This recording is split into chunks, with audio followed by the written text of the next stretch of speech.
প্ৰথমে সকলোকে নমস্কাৰ জনাই আজি লৈ আহিছোঁ লাই শাকৰ আচাৰ। কেনেধৰণে বনাম প্ৰথম পৰা শেষলৈকে চাব।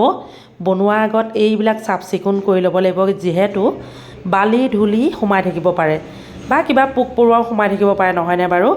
সেয়েহে পাতকৈ এনেধৰণে গোটেইখিনি মই এতিয়া উলিয়াই পেলাম। তাৰপাছত কি কৰিম ষ্টেপ বাই ষ্টেপ চাই থাকক। আনকমন আচাৰ, লাই শাকৰ আচাৰ আনকমন আচাৰ। কিয়নো আনকমন আচাৰ বুলি কৈছোঁ জানেনে? মই থলুৱা আচাৰ 110 বিধ বনালোঁ। আজি কিন্তু লাই শাকৰ আচাৰটো মোৰ কাৰণে নতুন, যিহেতু সকলোখিনি থলুৱা আচাৰ বনাই আছোঁ আৰু নেপালী সম্প্ৰদায়ৰ লোকসকলে যে বনাই গুন্দুৰুক নে কি বুলি কয়, সেইটো ইতিমধ্যে বনালোঁ। এতিয়া সকলোখিনি মই এনেধৰণে চাই ল'লোঁ আৰু পাতকৈ চফা কৰি ল'লোঁ। ধুই পখালি লৈ আপোনালোকক দেখুৱাই আছোঁ কেনেধৰণে লাই শাকৰ আচাৰ বনাম। বন্ধু বান্ধৱীসকল, গোটেই লাই শাকখিনি মই এনেধৰণে সুন্দৰকৈ মিহি মিহিকৈ কাটি ল'লোঁ। ইয়াত ঠাৰিখিনিও আছে, পাতখিনিও আছে, সকলোখিনি আছে। এতিয়া এনেকৈ ধৰণে কাটি ল'লোঁ, চাফ চিকুণকৈ ধুই ল'লোঁ। অলপ পকা পাত আছে, সেইখিনিও পেলাই দিয়া নাই, যিহেতু মই আচাৰহে বনাম। এতিয়া আচাৰ বনাবলৈ আগবাঢ়িছোঁ। আপোনালোকে প্ৰথম পৰা শেষলৈকে চাই থাকক। যিসকলে লাই শাক খাই ভাল পায় তেওঁলোকে এনেধৰণে আচাৰ বনাই ৰাখিব পাৰিব। প্ৰথমতে লাই শাকৰ পানীখিনি উলিয়াই ল'ব লাগিব।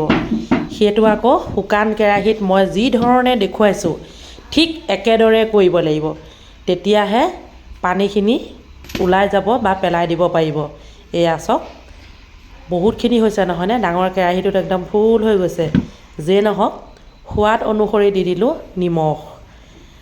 শুকান কেৰাহীত লাই শাকখিনি দি সোৱাদ অনুসৰি দি দিলোঁ নিমখ। আপোনালোকে ষ্টেপ বাই ষ্টেপ চাব। খুব ধুনীয়াকৈ এতিয়া হাতাৰ সহায়ত ভাজি আছোঁ। কিয় ভাজি আছোঁ কওকচোন? পানীখিনিতো ওলাব লাগিব। সেয়েহে এইবিলাক পানী চাওকচোন কেনেকৈ পানী ওলাইছে দেখিছে? এই পানীখিনি উলিয়াই পেলাই দিব লাগিব। সেয়েহে নিমখ দি দিছিলোঁ, আৰু নিমখটো সোৱাদ অনুসৰি দি দিব, পাছত আৰু নিদিলেও হয়। বন্ধু বান্ধৱীসকল, মছলা কি লৈছোঁ দেখুৱাই দিব বিচাৰিছোঁ। এয়া পাঁচফোৰণ, ক'লা সৰিয়হ, বগা সৰিয়হ, কেইটামান জলকীয়া, আজৱাইন আৰু কালা জিৰা, ধনিয়া গুটি, জিৰা, চফ, এই সকলোখিনি মই ডাঙৰ চামুচেৰে 3 চামুচ লৈছোঁ। আজি মোৰ ল'ৰাটোৱে মোক সহায় কৰিছে, সি কেমেৰা ধৰিছে। মাজে মাজে আকৌ সি মোক উলিয়াই থাকে, দেখিছেনে? এই ৰাতিখন হাঁহি উঠি গৈছেগৈ, উপায় নাই, ভইচ অভাৰ কৰিছোঁ দেই। 10 মিনিট ভজাৰ পাছত এতিয়া মই কি কৰিছোঁ জানেনে? আপোনালোকে এইফালে মন কৰক। এটা বাঁহৰ খৰাহীত গোটেইখিনি থৈ দিছোঁ, আৰু যদি পানী আছে ওলাই যাব। কেৰাহীত, সেইটো একেটা কেৰাহীয়ে মানে শুকান কেৰাহী দেখিলে আপোনালোকে লাই শাকখিনি ছাইড কৰি 1 লিটাৰ তেল দিছোঁ। এয়া দেই, তেল গৰম হোৱাৰ লগে লগে দি দিলোঁ আদা, নহৰু, জলকীয়া। এই আদা, নহৰু, জলকীয়া নিজৰ ওপৰত ডিপেণ্ড কৰিব কিমান দিয়ে। জলকীয়াটোতো একেবাৰে নিজৰ ওপৰত, আৰু আদা নহৰুটো কিয় দিছোঁ, যিহেতু শাক হয় আৰু মই যিকোনো আচাৰ বনালে আদা নহৰু দিওঁৱেই। পানীটো শুকাই গ'ল, অকণমান সময় তেলত থৈ দিলোঁ। এতিয়া সোৱাদ অনুসৰি দি দিলোঁ হালধি। এইখিনিতে আপোনালোকক এটা অনুৰোধ জনাইছোঁ, যদিহে কোনোবাই নতুনকৈ চাই আছে তেনেহ'লে চেনেলটি ছাবস্ক্ৰাইব এটা মাৰি থ'ব। যদিহে ফেচবুকত চাই আছে ফ'ল' এটা মাৰি থ'ব দেই। এতিয়া মই লাহেকৈ লাই শাকখিনি ইয়াতে যোগ কৰি দিলোঁ, যিখিনি যে বাঁহৰ খৰাহীত উঠাই থৈছিলোঁ। অকণমান পানী ওলালে জানেনে? পানী থাকিলে কিন্তু কোনো আচাৰ ভাল নহয়, সেইটো সকলোৱে জানে। সকলোখিনি এতিয়া মই ইয়াতে যোগ কৰি, আৰু কি মছলা যোগ কৰিম আৰু কেনেধৰণে কি দিম আপোনালোকে ষ্টেপ বাই ষ্টেপ চাই যাওক। নহ'লে যদিহে পাছত বনাব মোৰ ভিডিঅ' চাই, তেতিয়াহ'লে বেয়া হ'ল বুলি নক'ব দেই। এয়া চাওক, মছলা মিহি কৰি ল'লোঁ। 5 মিনিট ভাজি লোৱাৰ পাছত এয়া কি জানেনে? গাজ টেঙা।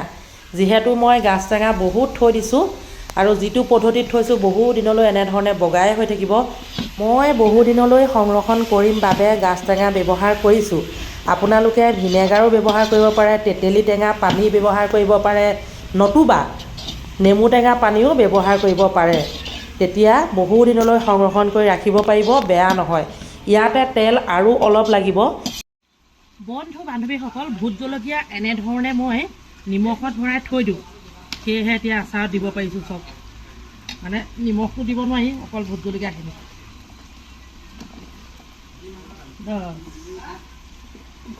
নিমখত ভৰাই থ'লে ভোট জলকীয়াই হওক ধৰক আমলখিয়ে হওক বা যিকোনো আচাৰ বনোৱা সামগ্ৰী বহু দিনলৈ সুন্দৰ হৈ থাকে।